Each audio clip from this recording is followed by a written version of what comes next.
Um, story time. Story time on why me and my mom do not get along. Okay? Okay.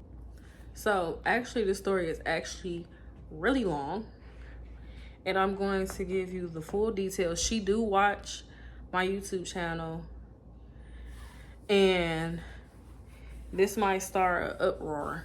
But honestly, she can't tell me about my truth. So that's it. She can't tell me about my truth. She can't tell me how I feel. She can't tell me nothing, honestly.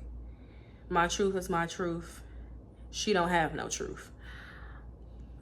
So the reason why me and my mom don't have a relationship, well, to be quite frankly, me, her, or my brother doesn't have a relationship with my mom. Okay.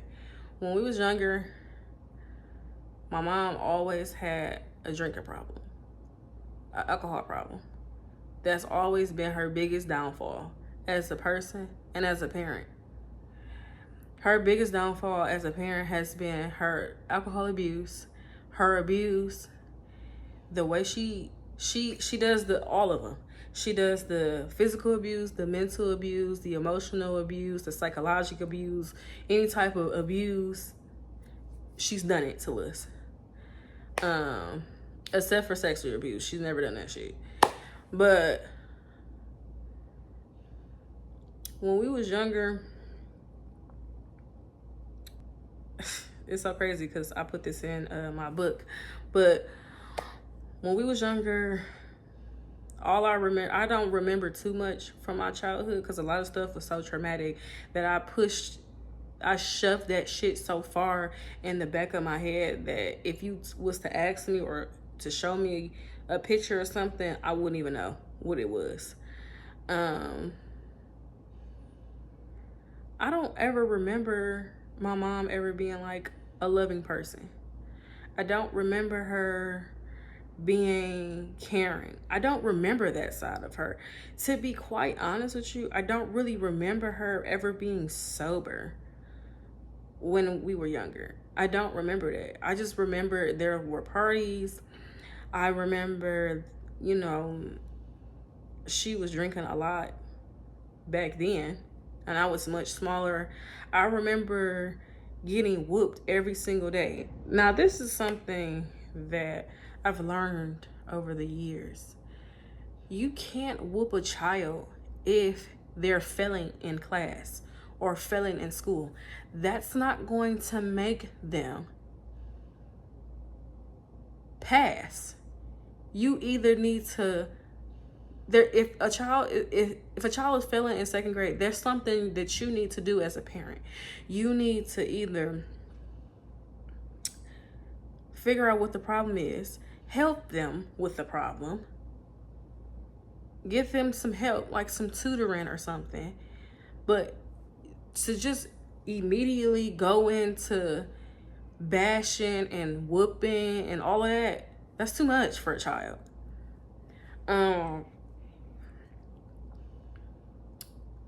My mom, she never had any patience. No patience whatsoever. Like, she had zero patience for anything.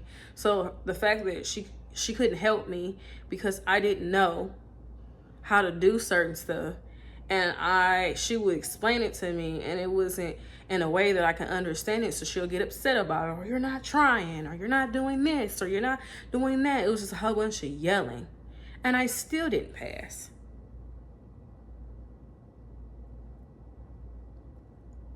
I went to tutoring. My auntie pretty much tutored me a lot. My dad pretty much, tutored me a lot because they was patient with me. She was never patient with me. So that was number one. Number two is she was super aggressive all the time. She was super manipulating. She was super always drunk. I always used to say that I used to get bullied in school because I did. And I used to get bullied at home by her. So once I leave one situation, because you would think like, you know, school would be an outlet, but school's not an outlet, because when you go to school, you get picked on. And then when you come back home, you getting picked on. I remember one time, it's so crazy how I remember this, but I remember one time I failed my spelling test. And I'm still not a great speller. Joke's on you. I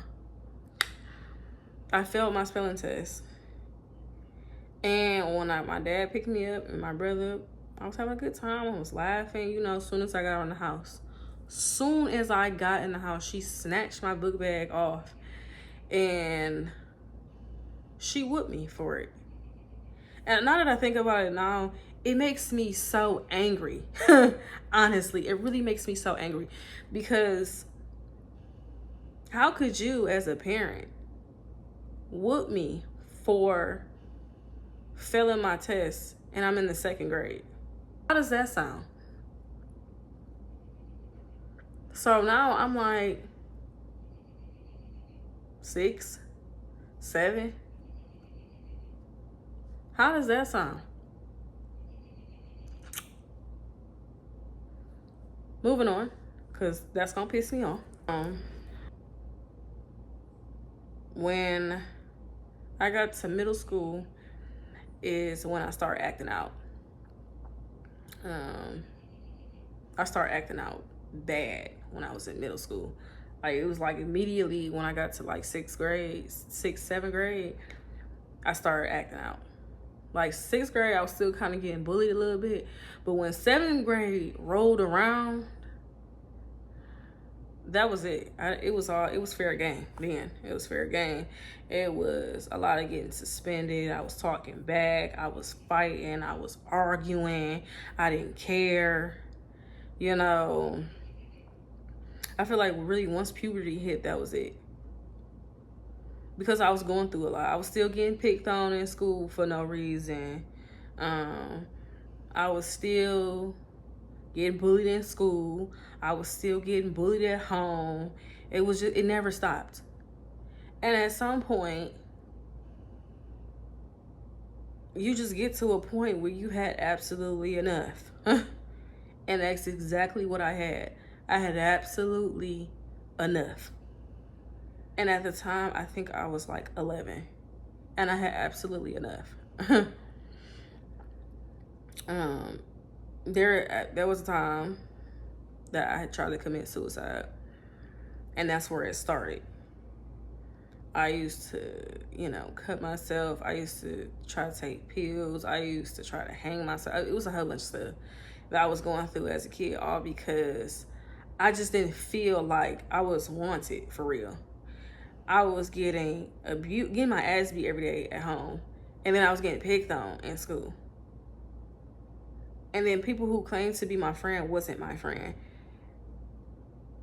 I was literally exhausted. So after that, I ended up going to a mental health hospital. And honestly, that was the first time in a long time that I felt like I was okay. Even though I was somewhere far away from my parents, far away from my peers, I just felt kind of like, the first night was rough. But like the couple other nights, it was just starting to come to be the new normal for me. Because I literally was exhausted. I was getting picked on at home. I was getting my ass beat at home. I was getting yelled at home. I was getting picked on at school. I was getting bullied in school. I was getting talked about in school. People wanted to fight me in school. It was just a whole bunch of shit. And when I got somewhere where I was just like, okay, this is different. This is really different for me. I ended up leaving. And then I had to go to therapy. I had to go to therapy after that. I had to talk to a counselor after that. I had to go. After that, I went back to school. Literally, I went back to school like 2 days later or the next day or some shit. I went back. I think I had been there for like a day or two, and they had like visiting hours. And my mom and my dad came to visit me. And I was talking with my dad, and you know, my mom, she was there, and I would never forget what she said, because she's such an ignorant ass.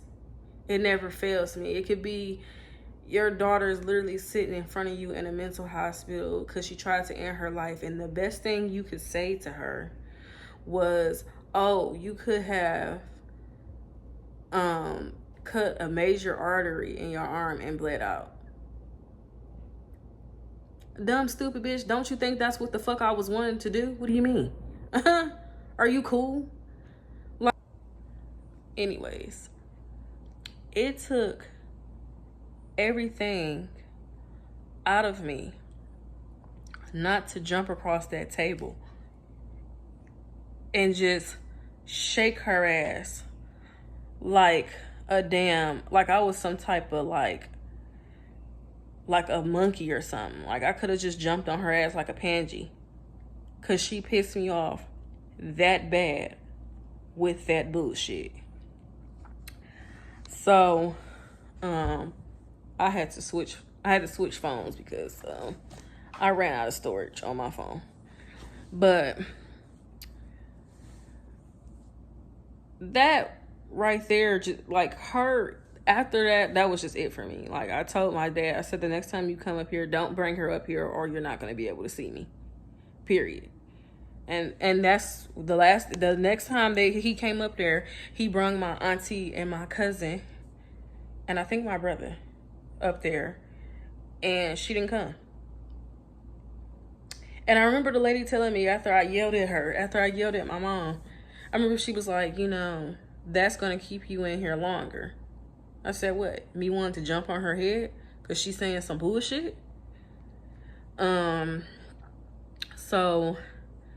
after that, I went back to school.